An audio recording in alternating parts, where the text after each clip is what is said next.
والوزن والعدل والفضل والنظم والعزم بالجزم بوحدته بكبريائه بسلطان وبإعلان وبإتقان وبإيمان وبيان في فرقان وحده بوحدة موحدا بوحدة موحدا بوحدة وحيدا واحدا بلا مدد وجدد ونسب ووصف في الكمال ولا ند له ولا ضد له ولا والد له ولا ولد ونشهد ان سيدنا وسندنا وحبيبنا وطبيبنا وشفيعنا وشرفنا ونورنا ونور عيننا ومولانا مولانا مرجعنا محمد رسول الله صلى الله عليه واله وسلم.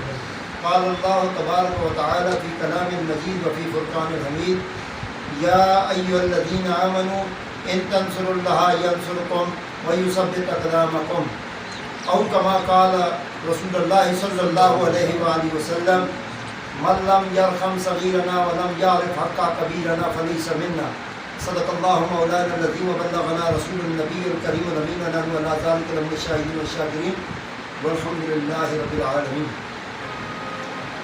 دیکھے ہیں یہ دن اپنی ہی غفلت کی بدولت، دیکھے ہیں یہ دن اپنی ہی غفلت کی بدولت، سچ ہے کہ برے کام کا انجام برا ہے.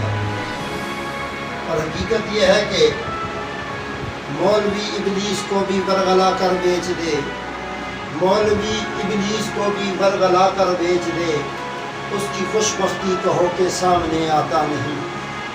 سامعین گرامی قدر، اسلام سچا دین ہے. اسلام وہ اعلیٰ نظام ہے کہ جس کے اندر امت واحدہ کے لیے تعلیم ہی تعلیم ہے، ہدایت ہی ہدایت ہے. بلکہ یوں کہوں کہ زندگی کا اصل معیار اور اصل زندگی کی جو چاشنی ہے وہ دین اسلام کے اندر ہی ہے.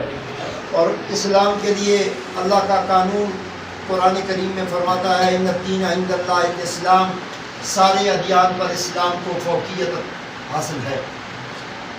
میرے دوستوں، بزرگوں، بھائیوں، خالق کائنات نے اس قرآن کو وہ عزت بخشی کہ جس قرآن کریم میں، جس پاک قرآن کے اندر اللہ تعالیٰ نے فرمایا،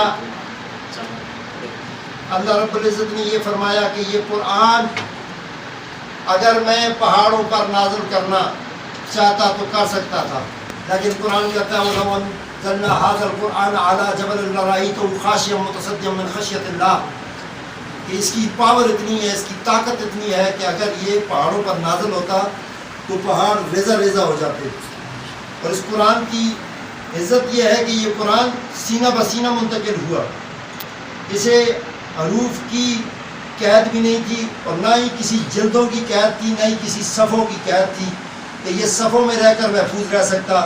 اللہ تعالیٰ نے اس پاک قرآن کی حفاظت کا ذمہ خود اٹھایا اور اللہ تعالیٰ نے اس کو قلب بقلب اس کو منتقل فرمایا. قرآن کہتا ہے یا ایھا الذین آمنوا ان تنصروا اللہ ینصرکم، اے ایمان والو تم اللہ کی مدد کرو، اے ایمان والو تم اللہ کی مدد کرو. ہم لوگ آپس میں کوئی کسی کی کوئی مدد نہیں کر سکتا، لیکن اگر کوئی مدد کے لیے ارادہ بھی کرتا ہے تو دو طرح کی مدد کی جاتی ہے، یا جانی مدد کی جاتی ہے یا مالی مدد کی جاتی ہے. آج ہم یہاں اسلام کے فروغ اور دین کی اشاعت کے لیے اکٹھے ہوئے تو ہم نے جو اپنی جانی مدد کا اظہار کیا، ہم اکٹھے ہو کر یہاں پہنچ گئے.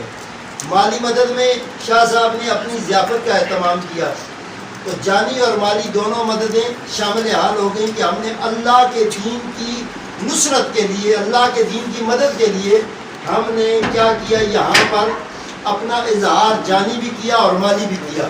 تو لیکن رب کائنات فرماتے ہیں کہ تم میری مدد کرو، یا ایھا الذین آمنوا ان تنصروا اللہ ینصرکم، تم میری مدد کرو. کون کر سکتا ہے کسی کی مدد؟ ہم دنیا والے مدد نہیں کر سکتے تو رب کی مدد کرنا، جان بھی اس کی دی ہوئی ہے، مال بھی اس کا دیا ہوا ہے. یا اللہ جان تو نے دی،